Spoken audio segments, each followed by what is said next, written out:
ഓം രാമായ രാമചന്ദ്രായ രാമഭദ്രായ വേദസേ രഘുനാഥായ നാഥായ സീതായാ പതേ നമഃ. ആത്മഭാവങ്ങളെ, രാമന്റെ അയനത്തിലൂടെ എന്ന പരമ്പരയിൽ നാം ഇന്ന് ചിന്തിക്കുന്നത് വിശ്വാമിത്രന്റെ യാഗരക്ഷ.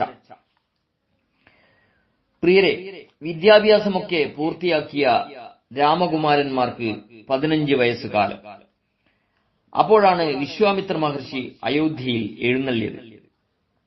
കൗശിക വംശത്തിൽ പിറന്ന ഒരു രാജാവായിരുന്നു വിശ്വാമിത്രൻ.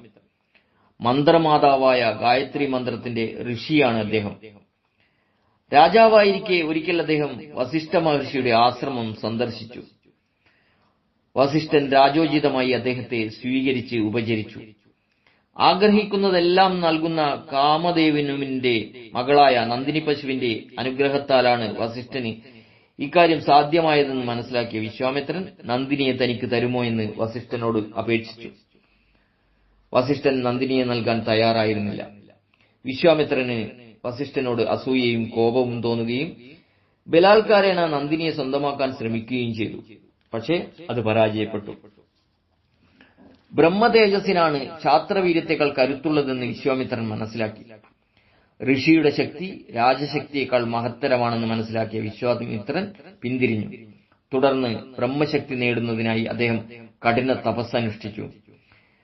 വിശ്വാമിത്രന്റെ തപസ് തന്റെ ഇന്ദ്രപട്ടത്തെ ബാധിച്ചേക്കുമെന്ന് കരുതി ദേവേന്ദ്രൻ ദേവനർത്തകികളെ അയച്ച് വിശ്വാമിത്രന്റെ തപസ് മുടക്കാൻ ശ്രമിച്ചത് പ്രസിദ്ധമാണല്ലോ. എന്നാൽ വിശ്വാമിത്രന്റെ ദൃഢനിശ്ചയത്തിന് മുന്നിൽ ദേവേന്ദ്രന് തോറ്റുകൊടുക്കേണ്ടി വന്നു.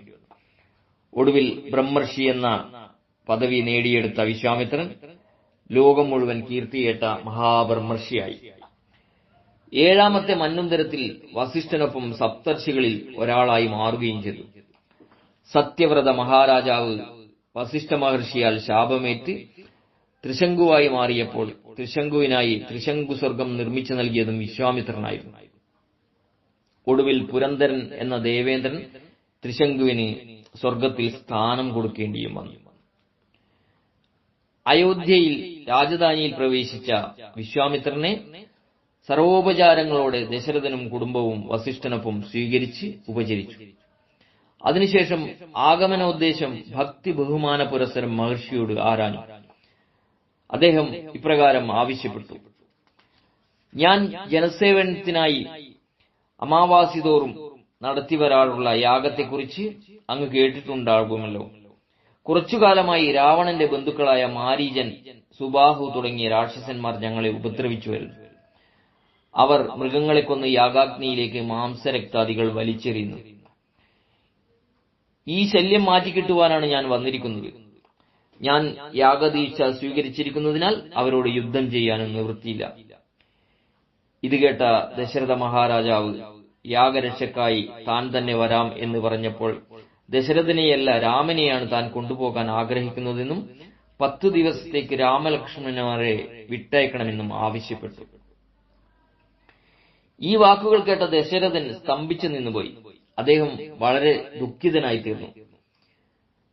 രാമനെ അയക്കുവാൻ അദ്ദേഹത്തിന് തീരെ മനസ്സ് വന്നില്ല. രാമനെ പിരിഞ്ഞിരിക്കാനുള്ള ശക്തിയില്ലാത്തതിനാൽ ദശരഥൻ ഇങ്ങനെ പറഞ്ഞു: രാമൻ കേവലമൊരു ബാലനല്ലേ? മായാരൂപികളായ രാക്ഷസന്മാരോട് എതിരിടാൻ മാത്രം അവൻ വളർന്നിട്ടില്ലല്ലോ. ഒന്നുമറിയാത്ത ഈ കുട്ടിയെ എങ്ങനെ ഞാൻ കാട്ടിലേക്ക് അയക്കും? ഞാൻ ചതുരംഗ സേനകളുമായി വന്ന് എല്ലാ രാക്ഷസന്മാരെയും വധിച്ച് യാഗരക്ഷ ചെയ്താൽ പോരെ. രാമനെ അയച്ചു തരാൻ എനിക്ക് സാധിക്കുമെന്ന് തോന്നുന്നില്ല. ഇതുകേട്ട വിശ്വാമിത്രൻ കോപാകുലനായി. ദശരഥ, രാമനെ കൊണ്ടുള്ള ഉപകാരം ഈ രാജധാനിയിൽ മാത്രം ഒതുങ്ങേണ്ടതല്ല. എല്ലാ പ്രജകൾക്കും അത് ലഭിച്ചിരിക്കണം. സൂര്യവംശത്തിൽ പിറന്ന നിന്റെ ധർമ്മം എന്നെ അനാദരിക്കലാണെങ്കിൽ അത് തന്നെ നടക്കട്ടെ. ഇത്രയും പറഞ്ഞ് വിശ്വാമിത്രൻ മടങ്ങിപ്പോകാനൊരുങ്ങി. വസിഷ്ഠൻ വിശ്വാമിത്രന്റെ യോഗ്യതകൾ ദശരഥന് വിശദീകരിച്ചു കൊടുത്തുകൊണ്ട് പറഞ്ഞു: സംശയിക്കേണ്ട ദശരഥ, ഇദ്ദേഹത്തിന്റെ കൂടെ കുമാരന്മാരെ ധൈര്യമായി വിട്ടുകൊള്ളൂ. അവർക്കൊരാപത്തും സംഭവിക്കില്ല. കുട്ടികളെ ഏതാപത്തിൽ നിന്നും രക്ഷിക്കുവാനുള്ള ശക്തി ഈ മഹർഷി ശ്രേഷ്ഠനുണ്ട്. മാത്രമല്ല അദ്ദേഹം അവർക്ക് ആയോധന കലകളിൽ കുറവുള്ള പല കാര്യങ്ങളും പഠിപ്പിച്ചു കൊടുക്കുകയും ചെയ്യും. അതുമൂലം അവർക്കും നിനക്കും ശ്രേയസ്സുണ്ടാകും.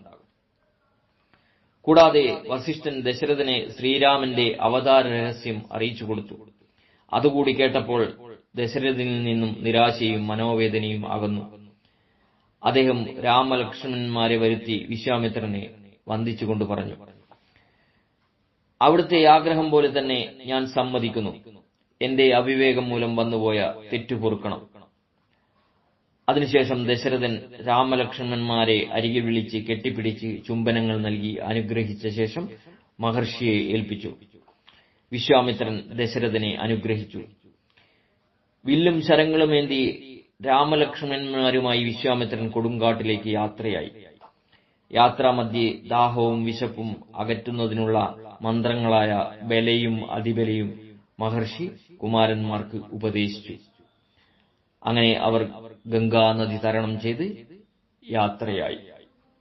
സ്നേഹപൂർവ്വം രഞ്ജൻ കയനാളത്ത്.